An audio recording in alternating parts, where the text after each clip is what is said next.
¿Cómo están? Este es un nuevo capítulo del programa de este segundo ciclo, que es COVID y otras cepas, que trata sobre los efectos de la pandemia en la comuna de Quilleco y en la montaña. Hoy día me encuentro caminando entre una montaña del sector Centinela que antiguamente pertenecía al Lof Marileo y que se llama Centinela porque en el año 1920 aproximadamente se instaló acá un punto de vigía del Instituto Geográfico Militar, desde donde se contemplaba el territorio fronterizo mapuche de la Araucanía desde Lonquimay hasta Mulchen. Esto le dio el nombre. Este punto de vigía era más antiguo, viene incluso desde la Guerra a Muerte, y uno de los antecedentes preliminares a la inscripción grabada en el monolito datan de los servicios que prestaba el soldado veterano de la Guerra del Pacífico, Audolio Quesada, quien vivía todo su linaje es del sector de Río Pardo, y quien, después de haber prestado los servicios, digamos, para lo que fue la Guerra del Pacífico, se vino hacia acá a custodiar este punto de vigía. Audolio Quesada, quien se encuentra en el cementerio general de Quilleco, es el único veterano de la Guerra del Pacífico reconocido en la comuna de Quilleco. Hubo muchos más, pero es el único reconocido. Y ahora me encuentro caminando en estos parajes, que era el antiguo Lof Marileo, circundante del estero Coihueco. Y el estero Coihueco, que cruza acá hasta unirse con el Quilleco, ¿cierto? Con el estero Quilleco, cerca de Quilapán, cruza todo el fundo, separa el fundo Coihueco del fundo Santa Cruz. ¿Ya? Y esto es uno de los últimos campos, fundos trigueros que están quedando en la comuna.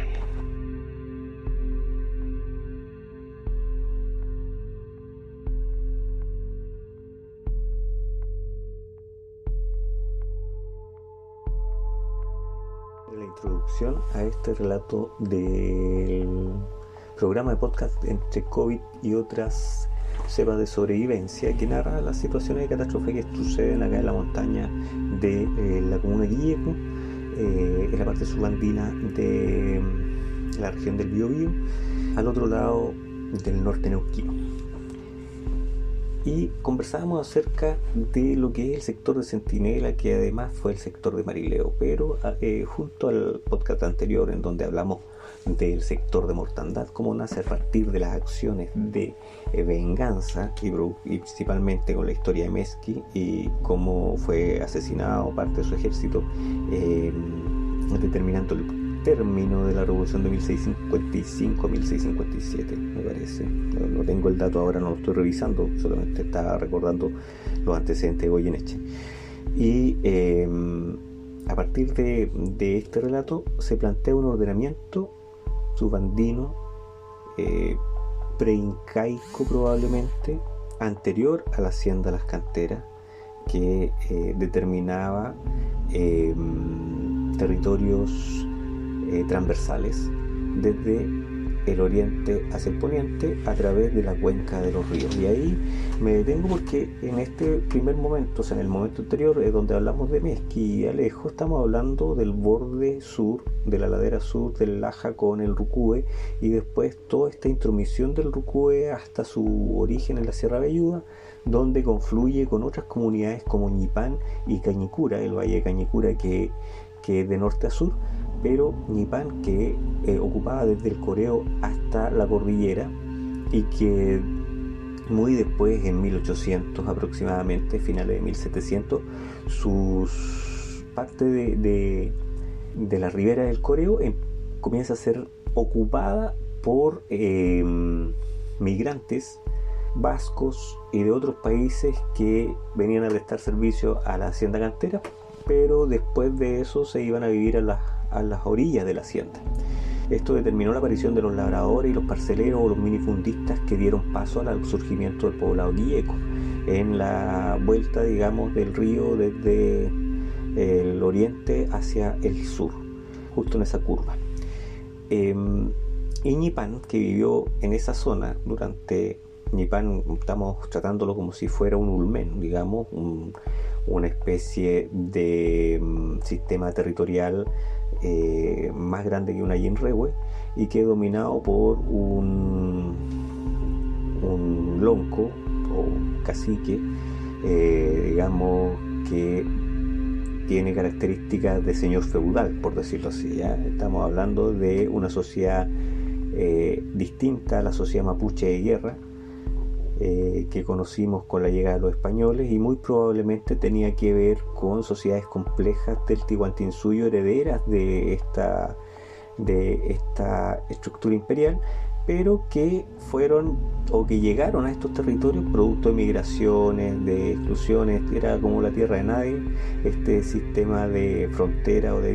diaspórica del Tihuantinsuyo, que establecía estas sociedades de ocupación y de influencia simbólica en el año 1200 al 1400, principalmente acá en la isla de La Laja, y que después tuvo influencia incaica, pero que no hay antecedentes históricos que determinen que la influencia incaica llegó hacia esta zona. Estuvo solamente hasta el Maule, pero ya habían conductas anteriores de corte digamos, pre-incaicas. Y en esa lógica, Ñipán era un señor feudal que estaba en este proceso de transición entre lo mapuche y lo incaico, de estas comunidades reches que ocupaban el norte del Biobío hasta la llegada de los españoles. Y luego en Ñipán tenemos ya a Marileo, a Quilapán y a Rucarel, que son tres sectores que tienen esta ascendencia etimológica del mapudungún, pero que están asociados a distintos momentos de ocupación de linajes con ese nombre. Y aquí, en el caso de el Marileo, es un sector que limita a través del estero Coihueco con el territorio de los Ñipán, que después se transformó en el Fundo Coihueco, Fundo Forestal, ahora digamos de propiedad de CMPC, pero que en aquellos tiempos correspondía a una serie de humedales y comunidades de humedales que provenían desde Ñipán y de Marileo. De esta reducción, Marileo se establece entre el Coihueco y el Duqueco hasta la ladera oriental del Quilleco, antes de reunirse este estero de ser afluente del Duqueco, y esto hasta el Cañipura. Por lo tanto, en este territorio marileo, que después determinó el surgimiento de los ríos, se establecen comunidades dentro de los humedales y que se circunscriben a estos esteros y que comparten territorio junto con otros como los Curiche, que venían llegados de el Yaima y que son uno de los pocos antecedentes que hay de comunidades esclavizadas por la colonia, que fueron reducidos y divididos, alrededor de 100 de los integrantes de esta comunidad, llevados hacia la ciudad de Los Ángeles, donde comenzaron a trabajar en faenas de encomienda minera para poder construir la serie de fuertes que se edificó a partir de 1598-1600 entre Yumbel, Nacimiento, Los Ángeles, pero que posterior o durante ese periodo fueron dejados en torno a la hacienda cantera, asentándose en lo que ahora se conoce como el estero Curiche, el río Pardo, Coreo y el Duqueco. Esta agrupación, que vivió alrededor de 100 años, muy probablemente a mediados de 1700, cruza hacia Neuquén, dejando abandonado gran parte de ese territorio que es ocupado por otras agrupaciones pehuenches que venían desde el otro lado y que están establecidas estas migraciones en los censos de los curacos de 1700 y fracción por el obispo Espiñeira, donde se identifican los apellidos ya de los transhumantes que están viniendo a este lado, y muchos de ellos coinciden con la llegada de comunidades como los Pinares, Pinar y los Pinos a el territorio de los Curiches. Y desde ellos deriva después, ¿no es cierto?, la aparición de apellidos como los Morenos, los Pardos, y los Curiches se radican como apellido en Neuquén. Este es un dato interesante para la gente de Neuquén que nos puede estar escuchando al otro lado de la cordillera, y que sería bueno poder conversarlo o poder profundizarlo en términos de como este desplazamiento. La otra parte de la comunidad se fue a Chubut, ya, de los Curiches, que fueron intervenidos en 1580 y fracción. José Manuel Zavala tiene una investigación acá en Chile donde identifica ese suceso, y ahí el relato arroja